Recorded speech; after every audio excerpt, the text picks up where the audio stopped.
বিএসএফের অবৈধ কাঁটাতারে বেড়া নির্মাণের বিষয়ে জানতে ভারতীয় হাই কমিশনারকে তলব করেছে বাংলাদেশের পররাষ্ট্র মন্ত্রণালয়। বগুড়া বিমানবন্দর পরিদর্শন করলেন বিমান বাহিনীর প্রধান।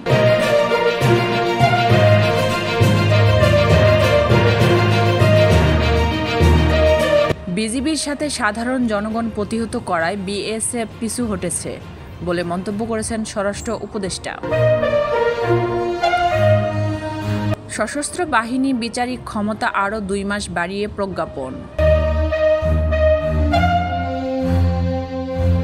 ক্ষমতার অপব্যবহার এবং বিভিন্ন অনিয়মের মাধ্যমে পূর্বাঞ্চলে প্লট বরাদ্দ নেওয়ার অভিযোগে শেখ হাসিনা ও তার মেয়েসহ 16 জনের বিরুদ্ধে দুদকের মামলা। পিলখানা ট্র্যাজেডির বিচারসহ 3 দফা দাবিতে দেশজুড়ে মানববন্ধন ও লিফলেট বিতরণ বিডিআর কল্যাণ পরিষদের। ঝিনাইদহে বিদ্যালয়ের কমিটি গঠন নিয়ে বিএনপি জামাত সংঘর্ষ, আহত 20। বাংলাদেশে HMPV ভাইরাসে আক্রান্ত এক নারী, আতঙ্কিত না হওয়ার পরামর্শ বিশেষজ্ঞদের।